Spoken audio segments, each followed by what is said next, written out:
আসসালামু আলাইকুম। আমি একজিমা নিয়ে কথা বলতে চাচ্ছি যে আসলে একজিমা এরকম একটি চর্মরোগ যেটা আমাদের সবাইকে খুব কষ্ট দেয় এবং খুব একটা দীর্ঘমেয়াদী।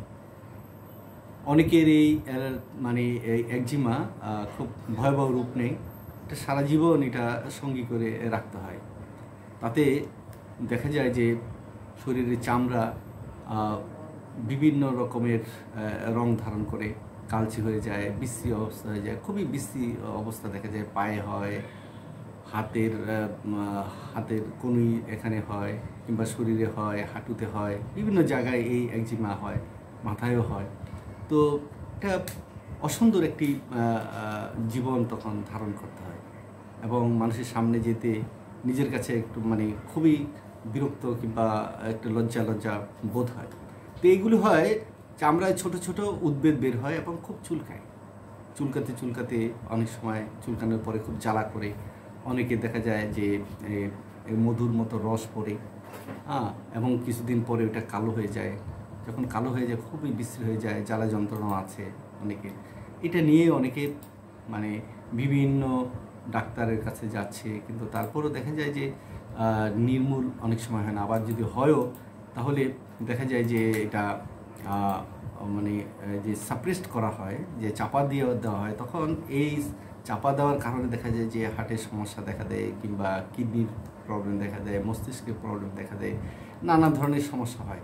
কারণ এই একজিমাকে চাপা দিয়ে, মলম দিয়ে অনেকে চাপা দিয়ে দেয়, যে কিছুদিন পরে দেখা যায় শুকিয়ে যাচ্ছে, কিন্তু এটা পরবর্তী পর্যায়ে কিডনিকে এফেক্ট করে, তারপরে আপনার হার্টকে অ্যাটাক করে, মস্তিষ্কে, চোখে, বিভিন্ন জায়গায়, অর্থাৎ গুরুত্বপূর্ণ জায়গাগুলো এটা অ্যাটাক করে।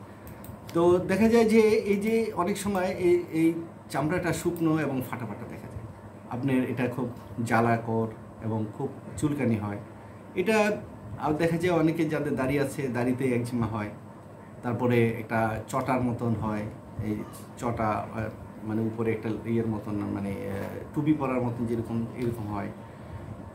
এবং দেখা যাবে যে অনেক সময় ধুইলে, পানি লাগালে কিংবা গোসল করলে সেটা আরও বেশি করে চুলকায় কিংবা জ্বালা যন্ত্রণা হয়।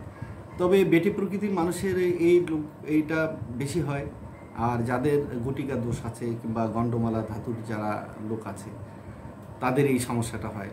তারপরে অতি সহজে যাদের ঠান্ডা লেগে যায়, এদের এই চুলকানি হয়, চুলকানির পরে যে জ্বালা হয়।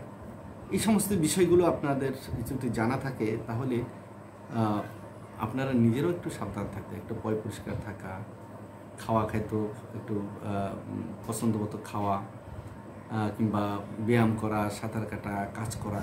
আবার অনেকে যারা ধুলবালিতে কিংবা বিভিন্ন রকম ফ্যাক্টরিতে কাজকর্ম করে অপরিচ্ছন্ন অবস্থায়, তাদেরও অনেক সময় দেখা যায় যে এটা হয়। আবার অনেক সময় দেখা যায় যে এটা মানে উত্তরাধিকার সূত্র পাওয়া যায়। বাবা মার যদি এরকম কোনো রোগ থাকে, একজিমা থাকে, তাহলে ছেলে মেয়েদের এই একজিমাগুলো আসে।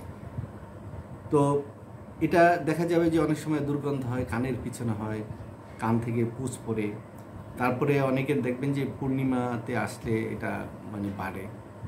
এটা পূর্ণিমার সাথে অনেকের এই রোগটার সম্পর্ক আছে।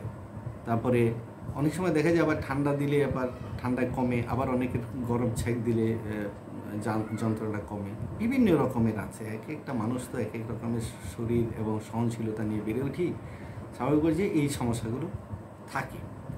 তো আমাদের হোমিওপ্যাথিতে এইগুলির নির্মূল করার জন্য এবং আরোগ্য করার জন্য অনেক ওষুধ আছে। তার মধ্যে আপনার যাদের জ্বালা যন্ত্রণা বেশি থাকে, যেমন মনে হচ্ছে যেন চুলকানিটা জ্বলছে, হ্যাঁ, খুব ইচ্ছা করে মানে চুলকাতে, কিন্তু তারপরে জ্বলে, তো সেক্ষেত্রে আপনার আর্সেনিক ওষুধটা অনেক মানে ভালো কাজ করে। তারপরে আর্সেনিক আয়োড আছে, যাদের দাড়িতে এগুলো হয়, চুলের মধ্যে হয়, তাদের হয়, কিংবা শরীর ধুলে গোসল করলে যাদের যন্ত্রণা বাড়ে, তাদের জন্য আর্সেনিক আয়োডটা ভালো। তারপরে ব্যারাইটা কার্ভ আছে, যারা নিয়ে একটু খর্বাকৃতি মানুষ, তাদের জন্য এই ওষুধটা ভালো থাকে। ক্যালকেরিয়া কার্ভ আছে, যারা মোটাসোটা থলথলে চেহারা, হ্যাঁ, তাদের জন্য, যারা সহজ কাজ করতে গেলে সহজেই ক্লান্ত হয়ে যায়।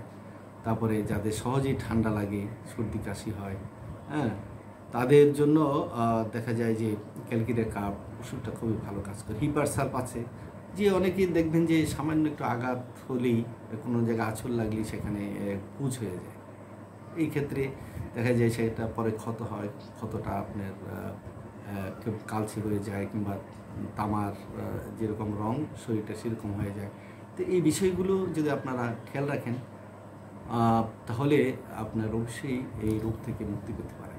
এবং এটা খুব গুরুত্বপূর্ণ, কারণ মানুষের চামড়াটা যদি সুন্দর থাকে, দেখতেও সুন্দর, তারপরে মানুষের কাছে গেলেও এক নজর তাকালে একটু মানুষেরও ভালো লাগে। কিন্তু যদি বিশ্রী একটা দেহ থাকে, বিভিন্ন জায়গায় মানে এরকম পেঁচড়ার মতন একজিমা থাকে, তাহলে মনে মনে ওই লোকটাও ওই করে কীরকম বিশ্রী রোগ, সে আবার সবার সামনে আসছে ইত্যাদি ইত্যাদি। তাই আপনাদের একটু এই ব্যাপারে সাবধান থাকতে হবে, এবং সময় মতন আপনারা যদি ভালো একজন হোমিও ডাক্তারের পরামর্শ নেন এবং ওষুধ সেবন করেন, আশা করি আপনারা খুব সহজেই আরোগ্য লাভ করতে পারেন। ধন্যবাদ।